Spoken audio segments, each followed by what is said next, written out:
Hi, this is Tourguidestan. Everybody wants to visit the Statue of Liberty. When I take you for a tour of Liberty, we don't just stop there.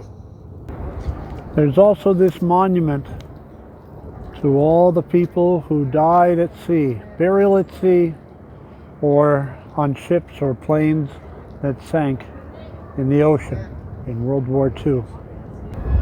It's not just a memorial. It's also a place where you can buy fake handbags, just like in Chinatown.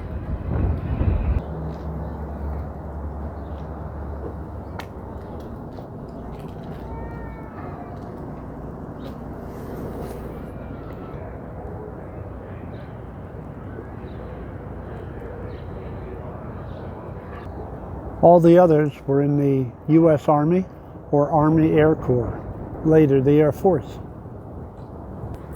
It's called Battery Park because of this battery of cannons put in place to defend New York City in the War of 1812.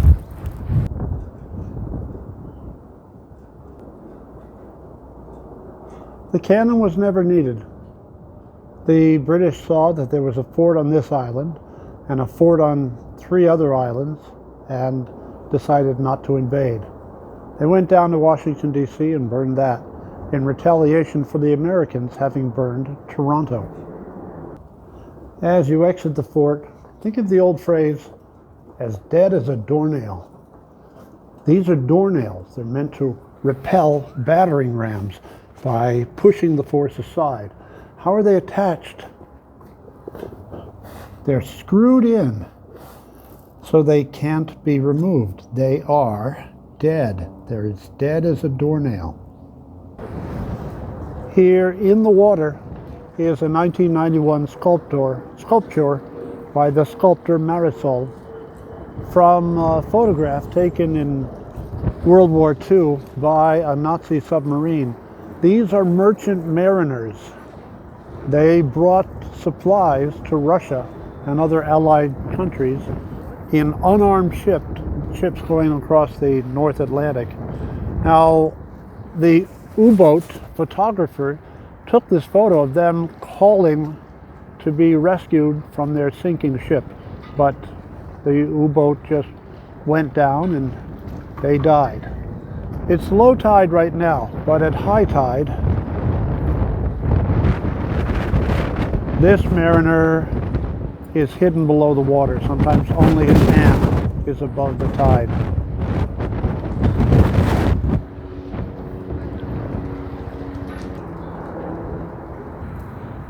Another memorial dating from 1991, the Korean War Memorial. Underneath are the flags of the nations that participated in the Korean War.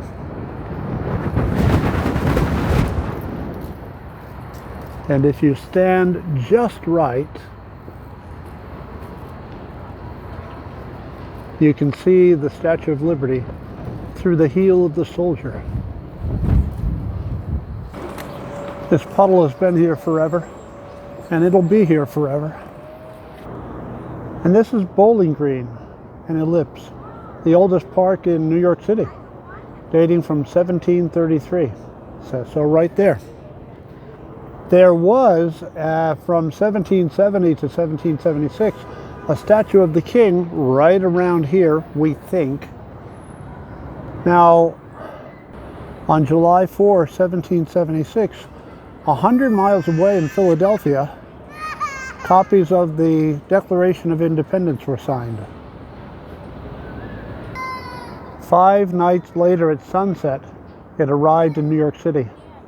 General Washington ordered it read out loud from City Hall steps, and then a troop of army men came down here and removed the lead statue that had been painted gold.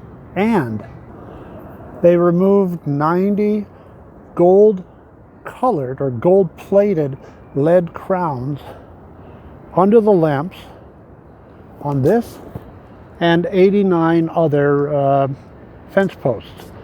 They were made of lead, but they were colored gold. They needed the lead from the crowns and from the statue because it was a revolution. They figured they made about 48,500 musket balls out of them. And they said they would send them all back to England individually.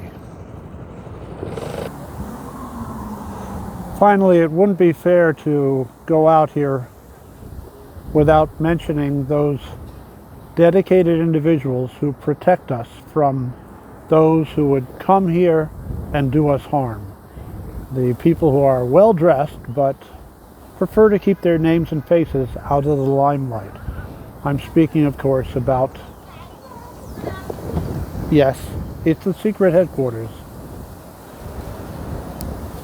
of the Men in Black. This is Tourguidestan. Come see New York with me. Subscribe to my YouTube channel. And please hire me to give great tours of New York that bring in all the details. I love New York.